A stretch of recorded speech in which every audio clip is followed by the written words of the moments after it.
Good morning. This is Collin with Shift Your Routine. As you know, we bought an older 2016 model Newmar Ventana. Has your standard RV components, Dometic throughout. The Dometic thermostat, in this example, has been doing great for us. However, we wanted to upgrade to something a little more modern that we could really get to via Wi-Fi. I know it sounds lazy, but you're in the bedroom, you get a little too hot, too cold, and you're like, I don't want to walk the whole way to the front of the RV to fix it. So we're here at the Tampa RV Show 2026. Went up to the MicroAir booth. They assured us that they have a model that is plug and play, that we can take the Dometic out and put their MicroAir in. It's this model right here is the one for ours. They have them for a bunch of different types of thermostats. So if you go on their website, you probably, which we'll link below, you'll probably be able to find the one that matches yours exactly. So I did a quick YouTube video to figure out how to get this thing off, and it's very simple. You take a screwdriver, and there's a little tab right here at the bottom. Push that, and this will pop off like so. Now the beauty of this particular Dometic model, and a lot of you have this is a kind of a standard model for the dual zone units. It is a simple phone cord, if you can believe that. There's no wiring harness, there's no solder joints or anything. Very, very simple and straightforward.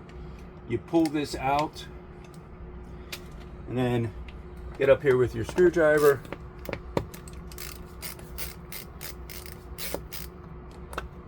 And I want to tell you about this screwdriver here in a second.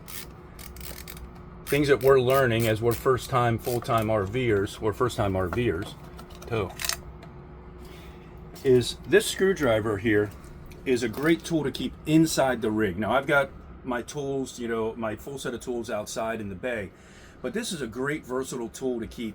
It's a ratcheting screwdriver. It goes, but you can go either direction with it. But what's great about it is it has all your bits in it. And I'm sure we got this on Amazon. It's called Mega Pro. But something like this up inside the RV for quick fixes is a great tool to have. Okay, so as we said, this is the MicroAir thermostat. This model is the 350 that meets up with the Dometic that we just took off. So in the box, I don't expect to see much in here except the thermostat and some instructions and some mounting hardware. So there's all the mounting hardware that you're going to need, and here's the thermostat itself. We played with it a little bit at the booth, and it's a touch screen, which is a nice feature above that we think above the old Dometic, where it's not push buttons. And again, it's completely Wi-Fi and compatible, so you can change it.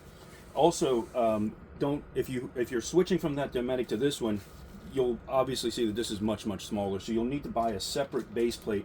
I think we paid at show pricing $14, and show pricing for this I think was $232. So it is a little bit of expensive. You know, you go to your local hardware store, you buy a Nest, and it's like $100. But for peace of mind and for while we're out on the go and we've got the puppy to take care of, we really feel good about this. Okay, so now we've got the old Dometic off, and you can see we have the hole where the control wire comes through.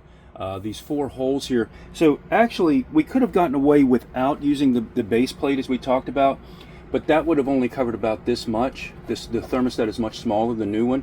We had these 2 holes out here, and we thought that'd be unsightly. Also, the way the thermostat goes on, it slides up and down on some screws, and that's kind of a pain if you've ever done it, trying to get those screws exactly lined up to get that. So this base plate, what it offers is, we'll put this up with these 4. It'll cover up all those old holes, and we only need to leave enough here to pull that wire through. It doesn't have to be centered like this. So we'll be able to cover up those old holes like that. And then the new thermostat will snap on and off, and it'll make it a lot easier if we ever had to do the maintenance. So what I like to do is I like to pre-drill them. This material is soft enough you could probably use the screws and just kind of, you know, really put some torque to it and get it down. I think that leads to issues with getting it straight and level. So I like to pre-drill them even when the material is soft. So we're going to put this up here. We're going to do that, kind of using this as a guide for the straight edge. I'm going to look to my lovely camera woman and get a thumbs up from her. Yep. Looks good. Now I like to take a Sharpie and just make a couple little marks here. And you don't have to mark them all, because once you get 2 or 3 in, it'll stay straight. And then,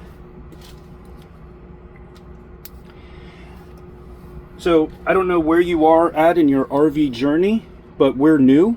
So some of the tools that we found that we needed, we went from a sticks and bricks, as you know, we went from sticks, if you watched our first video, went from sticks and bricks down to nothing. So I had a lot of tools that I was using to maintain my home, and I didn't bring all of them with me, certainly no room. I brought a few power tools. This is one of them, definitely a power drill with a good set of drill bits. I like DeWalt, available at any Lowe's. And the other thing, if you are going to use power tools, highly recommend whatever system you use the same battery for all of them. That way they're all interchangeable, and you only have 1 or 2 battery chargers, and you only have the same battery. So if you're using multiple tools, battery goes dead, you just swap it out. So now we made our marks. You're just going to take the small drill, much smaller than the screw, and that's all you got to do. Just make a little pop. It pops right through that fiber.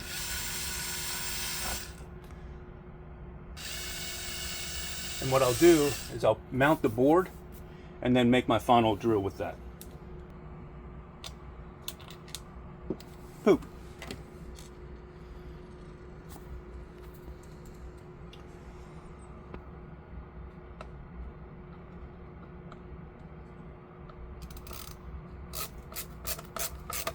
There's that ratcheting screwdriver.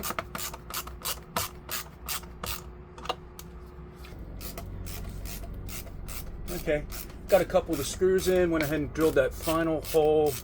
Had to take a few minute pause to find the screw that I dropped when I first started this. Magnetic tip bits are a great trick. And the other thing to keep an eye on when you're doing this kind of stuff, don't get in a hurry. Top, very important. I don't know how many times I've missed that.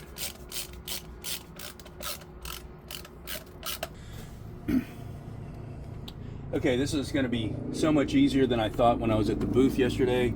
We take the normal, it's your old style phone cord, just snips in like that, and then it's got 2 tabs here that are close together like this, 2 tabs that are further apart like that.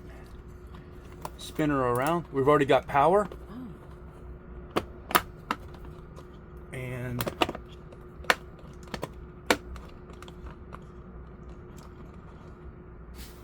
just like that. Yep. All right. It's already given us outside temperature of 69, which I found out yesterday. There's actually a thermostat on the roof in one of your roof units, and that's how it gets that temperature. Let's go ahead. It's off right now, so let's go ahead and turn it on.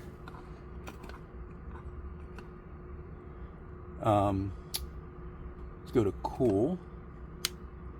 Zone 1, cool to 72.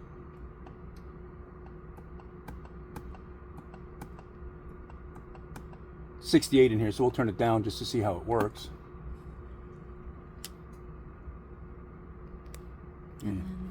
Let's see, the fan should be on auto. Yep, on auto. So this is showing me which zone, and I can switch to zone 2 very easily. And we haven't done the Wi-Fi setup, and we'll just do that, and we'll put in the comments how easy or hard it was. But yeah. There it goes. And there goes the air conditioner. All right. Well, I hope you enjoyed the content. Please like and subscribe for more videos. We'll do these as we go. And if there's anything that you're curious about, please reach out to us via our Facebook page, Shift Your Routine. And we'd love to hear from you. Have a great day.